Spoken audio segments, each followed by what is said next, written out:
जय हिंद दोस्तों। उम्मीद करता हूँ आप लोग अच्छे होंगे और आप लोग की तैयारी बिल्कुल ही अच्छी तरह हो चुकी होगी। अब आप लोग अपने एग्जाम के लिए पूर्ण रूप से तैयार होंगे। तो एग्जाम 17 तारीख को है, तो इसको रिगार्डिंग मैं कुछ चीजें आप लोग को बताना चाह रहा हूँ, ताकि आप लोग जो भी तैयारी उस किए हैं उसके बेसिक पर आप लोग अगर इस चीज को फॉलो करते हैं तो आपका 2 से 3 क्वेश्चन अधिक सही हो सकते हैं। तो सबसे पहले आप लोग जब एग्जाम सेंटर पर जाएंगे तो अपने साथ एडमिट कार्ड हुआ, आधार कार्ड हुआ, निश्चित रूप से ले लेंगे, और अपने साथ हो सके तो 2 फोटो भी ले लीजिएगा। क्योंकि कभी कभी ऐसा देखा जाता है कि अगर किसी का फोटो क्लीन नहीं रहता है तो उनसे फोटो की डिमांड की जाती है। और दूसरी चीज ये हुआ कि जैसे ही आप एग्जाम सेंटर पर गए, आप बिल्कुल रिलैक्स रहिएगा। आपके माइंड में बहुत चीजें आएगी कि हम ये टॉपिक छोड़ दिया हूँ, ये नहीं पढ़ पाया हूँ, और पढ़ना टाइम मिलना चाहिए था। तो ये सबके माइंड में आता है, कितना भी समय मिले सबके माइंड में आता है। लेकिन वहां आपको बस माइंड को यही समझाना है कि हम सफिशियंट पढ़ लिए हैं, एग्जाम में जितना क्वेश्चन आता है उसके अनुसार पढ़ लिए हैं, बस उसी के दम पर हमको एग्जाम देना है।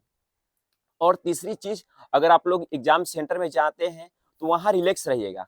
क्योंकि बहुत सारे ऐसे कैंडिडेट हैं कि जिनका तैयारी बढ़िया रहता है, लेकिन वो क्या करते हैं कि ओएमआर सीट को गलत भर देते हैं।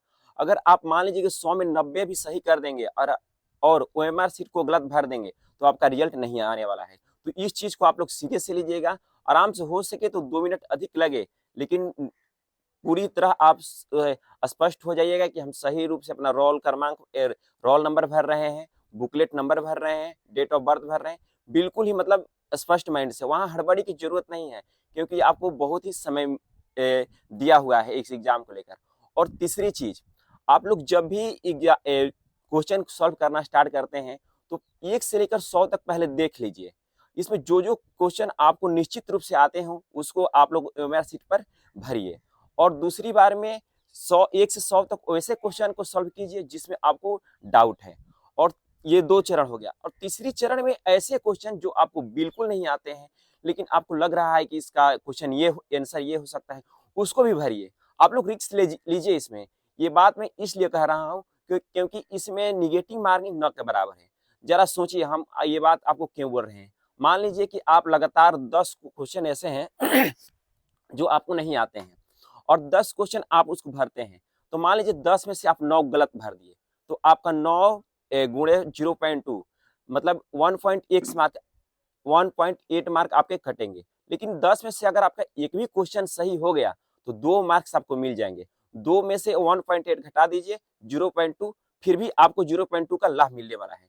तो इस चीज को लेकर आप लोग माइंड में बैठा लीजिए कि आपको क्वेश्चन आए चाहे ना आए, 90 प्लस 90 प्लस आपको अटेंड करना है। ये चीज आपको बहुत ही ज्यादा फायदेमंद होगा। अगर आपका भाग्य उस दिन अच्छा रहा तो ये मार्क्स और भी आगे जा सकता है।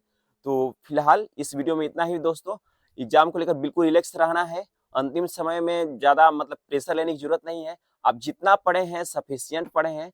ऐसा सबके माइंड में आता है एग्जाम के समय कि हम ये छोड़ दिए हैं वो छोड़ दिए हैं, चाहे आप कितना ही पढ़ लें। तो इस सब चीजों को अपने माइंड पर हावी नहीं होने देना है, बिल्कुल रिलैक्स करते हुए एग्जाम देना है।